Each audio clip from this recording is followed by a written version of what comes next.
As of 2021, all 30 Major League franchises have a no-hitter. Today, let's look at the last time every team achieved this feat. Also, I know that everyone hates combined no-hitters, so in those cases, I will also mention the last time only one pitcher threw a no-hitter. Detroit Tigers, combined no-hitter, Matt Manning, Jason Foley, Alex Lange, July 8th, 2023 against the Blue Jays. Matt Manning started this one, walking 3, striking out 5, 91 pitches, but after he walked Kevin Biggio in the 7th, he was gone. Foley and Lange were perfect to get the last 7 outs, the game ending on Vlad Jr.'s groundout. You don't have to go back very far to find the last solo no-hitter. That was Spencer Turnbull on May 18, 2021 in Seattle. New York Yankees, Domingo Germán, a perfect game on June 28, 2023 against the A's. Only 2 batters got to a 3-ball count, both of them full counts, and Germán didn't blink.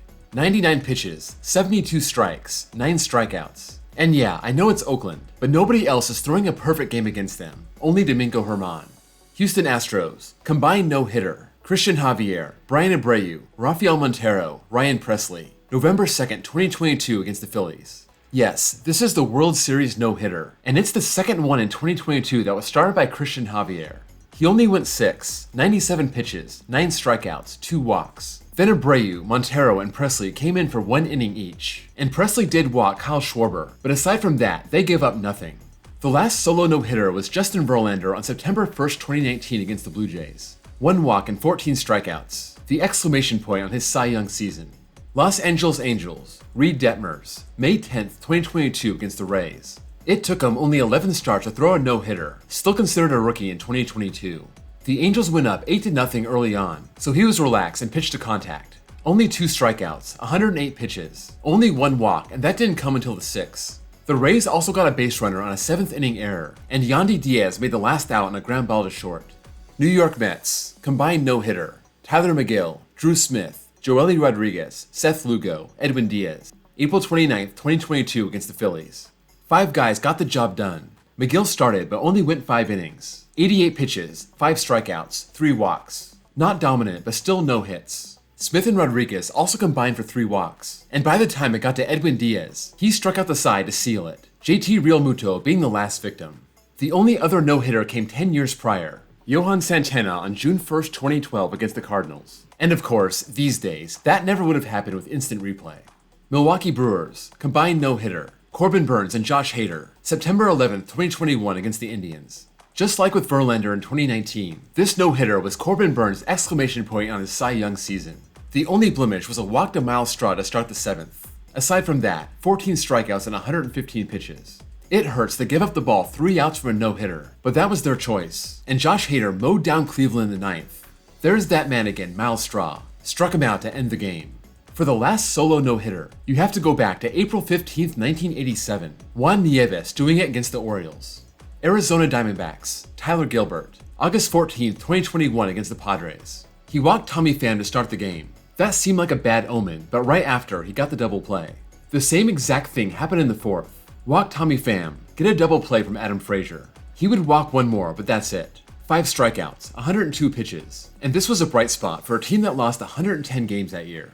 Chicago Cubs, combined no-hitter, Zach Davies, Ryan Tepera, Andrew Chafin, Craig Kimbrell. June 24th, 2021 against the Dodgers. Davies started and went 6, 94 pitches, but you can see why he didn't finish. He struck out 4 but walked 5. He was able to spread these out and didn't allow any runs. Then the next 3 guys came in and walked 1 batter each inning, so the Dodgers got 8 walks and 0 runs. Kimbrell walked Chris Taylor in the 9th, then blew away the next 3 guys, ending it by fanning Will Smith. As for the last solo no-hitter, just go back 1 year to the COVID season. Alec Mills on September 13th, 2020 against the Brewers. Cincinnati Reds, Wade Miley, May 7th, 2021 against the Indians. His defense didn't help him either, Nick Senzel committing 2 errors on 1 play. That came in the 6th, along with Miley's 1 walk, but he didn't give up any runs. This was good, because the game was tied into the 9th before the Reds scored 3, so Miley went out and finished his no-hitter, 8 strikeouts, 114 pitches. Baltimore Orioles, John Means, May 5th, 2021 against the Mariners. This one's special, and here's why. He faced the minimum. There were no walks, no hit batters, no errors, but it wasn't a perfect game. The only base runner was Sam Haggerty, reaching on a strikeout wild pitch, then got caught stealing. This is the only time in history where a pitcher didn't get a perfect game with no walks, no hit batters, or errors. 12 strikeouts, 113 pitches. Chicago White Sox, Carlos Rodon, April 14th, 2021 against the Indians. Just a side note, this is the third time Zach Plesac has been on the wrong end of a no-hitter, and Jacob deGrom thought he had it bad. Plesac did give up 6 runs in the first inning, so that's not great either. Rodon was perfect into the ninth, but then on an 0-2 pitch, he hit Roberto Perez on the toe and that broke it up. But he bounced back and got the last 2 outs. No walks, 7 strikeouts, 114 pitches. San Diego Padres, Joe Musgrove, April 9th, 2021 against the Rangers.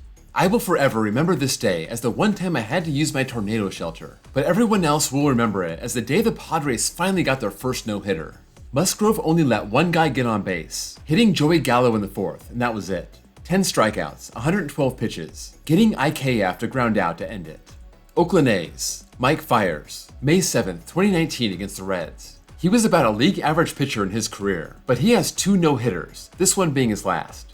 He earned this one. 131 pitches, 2 walks, 6 strikeouts. He even had an error go against him in the 4th. He hung in there and got Suarez swinging to finish off a tight 2-0 win. Seattle Mariners, James Paxton, May 8th, 2018 against the Blue Jays. The Canadian comes home and tosses a no-hitter, doing it with just 99 pitches, striking out 7, walking 3, including 2 in the 3rd but got out of that one, and getting Josh Donaldson to ground out to end it. Los Angeles Dodgers, combined no-hitter, Walker Buehler, Tony Cingrani, Yimi Garcia, Adam Liberatore, May 4th, 2018 against the Padres. This game was actually in Monterrey, Mexico. Walker Buehler going 6 with 93 pitches, striking out 8, walking 3, 2 of those coming in the 3rd, but a line drive double play bailed him out. Cingrani came in, but he was shaky, walking 2 but getting out of it, and then Garcia and Liberatore were money. The last solo no-hitter was back on June 18, 2014, the amazing performance from Clayton Kershaw against the Rockies, highlighting a Cy Young and MVP season. Miami Marlins, Edison Volquez, June 3, 2017 against the Diamondbacks. He walked 2, but both guys were erased by double plays, so Volquez faced the minimum. 98 pitches, 10 strikeouts, including the last 4 batters, having to face 2 pinch hitters to finish it off. Washington Nationals, Max Scherzer, October 3, 2015 against the Mets. This one was amazing. The only base runner reached on a throwing error by Yunel Escobar. Aside from that, Scherzer struck out 17, including 9 in a row at the end of the game, getting Curtis Granderson to pop out to end this dominating performance. Oh yeah, this was his second no-hitter of the 2015 season. Philadelphia Phillies, Cole Hamels, July 25, 2015 against the Cubs. This was his final start in Philly. He would be traded right after this, so it was a fitting send-off to his amazing tenure. He gave it everything he had. 129 pitches, 2 walks, 13 strikeouts, and this one may be most famous for the way it ended. Chris Bryant hit this fly ball to center, and Odubel Herrera fell down and somehow made that catch.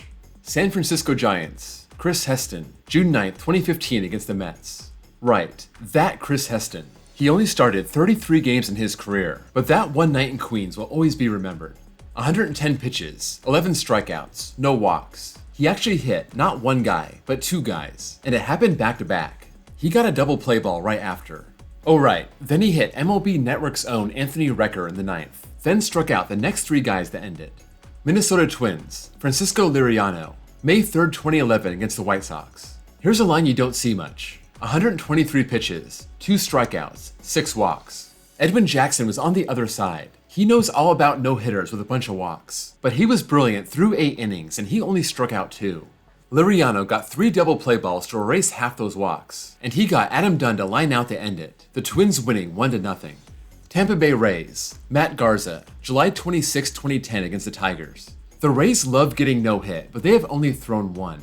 Matt Garza only walked 1 batter in the 2nd inning, and he was erased by a double play. He faced the minimum, 6 strikeouts, 120 pitches. Colorado Rockies, Ubaldo Jimenez, April 17, 2010 against the Braves. This was the year that Jimenez had a magical first half, and he was never better than this night at Turner Field. He was wild, walking 6 and striking out 7, 128 pitches. But he got a double play, he picked off a guy, and he retired the last 12 batters. Boston Red Sox, John Lester, May 19, 2008 against the Royals. This was his first full season, and he made quite the impression. 130 pitches, 9 strikeouts, 2 walks, and there was 1 error, but that was Lester himself, throwing the ball away on a pickoff move. No surprise there. One of those walks came in the 9th, but he got the last 3 hitters to finish off the no-hitter. St. Louis Cardinals, Bud Smith, September 3rd, 2001 against the Padres. He only made 24 starts over 2 seasons, but he still holds the Cardinals' last no-hitter 22 years later. 134 pitches, 7 strikeouts, 4 walks spread across 4 different innings. He had to face the likes of Ricky Henderson. Tony Gwynn even came in to pinch hit, but in the end, Bud Smith had his day. Pittsburgh Pirates, combined no-hitter. Francisco Cordova, Ricardo Rincon, July 12, 1997 against the Astros. I know, it's weird to have a combined no-hitter this far back in the past, but Cordova went 9 full innings, 121 pitches, 10 strikeouts, 2 walks, but the game was scoreless. Rincon came in for the 10th and walked one guy but got out of it, and then Mark Smith hit a 3-run walk-off homer to seal the no-hitter. It's weird to celebrate like this, but they'll take it. The last solo no-hitter came from John Candelaria, August 9th, 1976 against the Dodgers. Texas Rangers, Kenny Rogers, a perfect game on July 28th, 1994 against the Angels. Can we talk about how the Rangers were 10 games under 500 and still in first place when the strike canceled the season? That's unreal. Anyway, only the second perfect game on the list. He did this on only 98 pitches, 8 strikeouts, getting Gary DiSarcina to fly out to end it. Atlanta Braves, Kent Mercker, April 8th, 1994 against the Dodgers. This was his first start of the season, and I'd say he set the bar pretty high. He did walk 2 in the first inning, 4 total, 10 strikeouts. Good thing he had a fresh arm because he threw 131 pitches, putting away Eric Karros himself to end it. Kansas City Royals, Brett Saberhagen, August 26, 1991 against the White Sox. He walked 2 batters and 1 reached on an error. Now, some controversy. Was this really an error or a clean double? This came in the 5th, so who knows if the scorers didn't want to make this the first hit. But Saberhagen made it pay off, finishing off Frank Thomas for the Royals' 4th no-hitter, and their last. Toronto Blue Jays, Dave Stieb, September 2nd, 1990 against the Indians. One of the great pitchers of the 1980s, Stieb had come so close in the past and he finally got his no-hitter. 123 pitches, 9 strikeouts, 4 walks, including the very first batter he faced.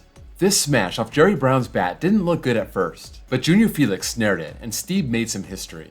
Cleveland Guardians, Lynn Barker, a perfect game on May 15, 1981 against the Blue Jays. It figures the Indians-Guardians franchise has the longest World Series drought. They also have the longest no-hitter drought. This is so old, they didn't even count pitches back then. Nobody reached base, 11 strikeouts. The Blue Jays threw a bunch of pinch hitters at the end, but it didn't matter. He got Ernie Witt to fly out, and he had baseball's 10th perfect game. That's all for this video. If you have any thoughts, sound off in the comments below. And before you go, please drop a like. And if you're new here and want to see more content like this, please give me a sub. Thank you all for watching, and I'll see you all next time.